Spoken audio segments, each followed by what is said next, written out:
up without a mother was not easy. And part of my personal life was that.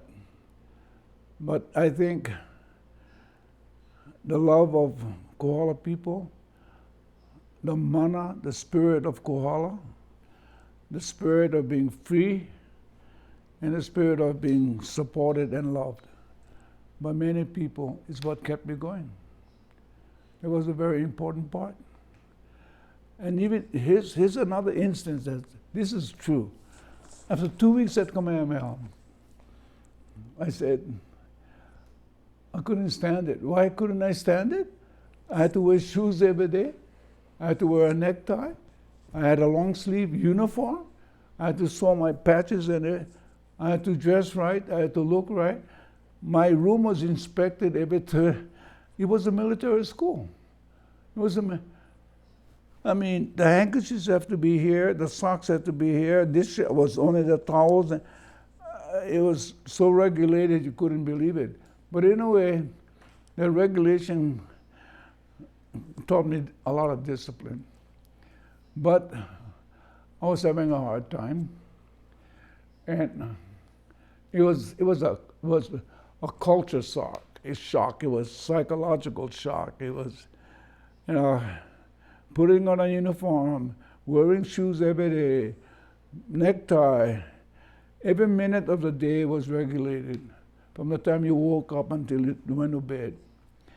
And so after 2 weeks, I said to myself, I'm going home. I want to go home.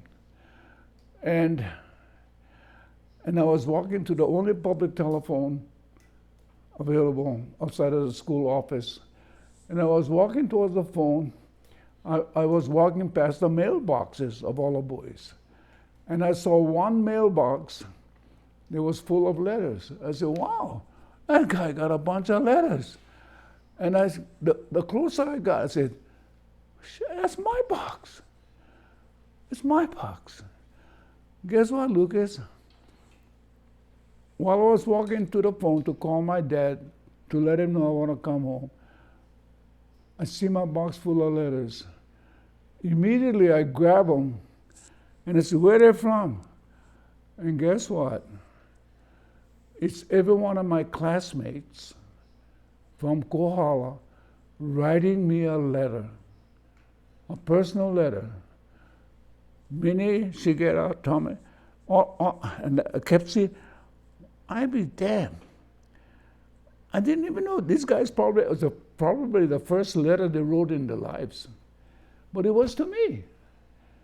And so I sat down on a bench right there, and I opened up one or two, and then a third one and a fourth one. And they were all saying the same things. They were all saying the same things. Guess what they were saying? Fred, we're so proud of you. Fred, you're just as smart as anybody else out there. Fred, do good for your family and for the community. Fred, and I said to him, how can I go home? How can I go home with my friends expecting so much of me? With my friends being so proud that I was here. And it began to sink into me, this feeling, Lucas, that you're not Fred Cachola. You're Fred Cachola from Kohala. You're Fred Cachola from Kohala. That I was not just me. I was a representative.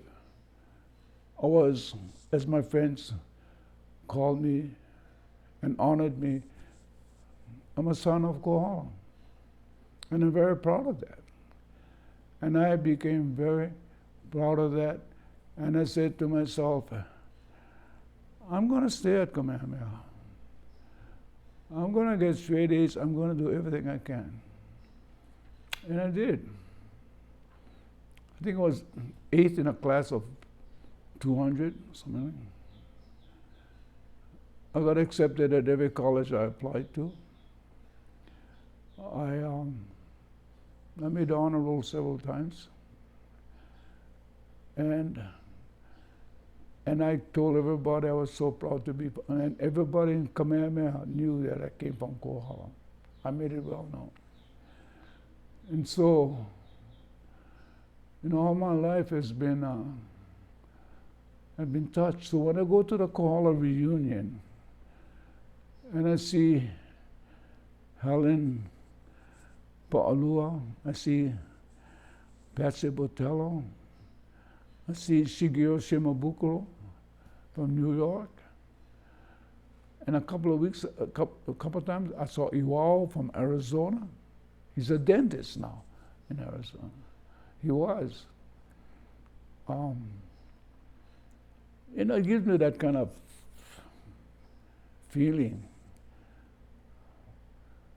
of Kohala still being Kohala. That the mana, the spirit that nurtured us growing up in Kohala is still there. That spirit of Kohala is still there. We've got to keep it alive. We've got to keep it for the next youth that are growing up. I want them to grow up with a kind of feeling of freedom, of joy, of enjoying that beautiful environment up there.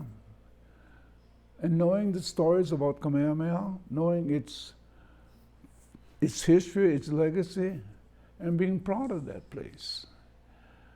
And I really, and that's why I helped to create the community reunion 20 years ago, because I don't want the spirit of Kohala to die.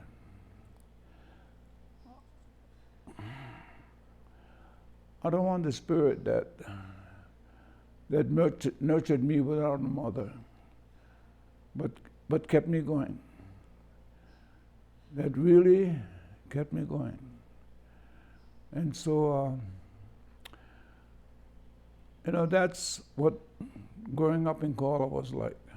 So, I made it 7 years old, and I swear, part of, I think, and I've never been in a hospital except this past few months. It's the first time really I've been in a hospital. And growing up, I never been in a hospital for 85 years or longer. It's pretty damn good. And I believe a lot of that was because of the way we were brought up. I never had soda water, we never had soda water, ice cream and stuff like that, candies. Never. Chewing cane was our snack.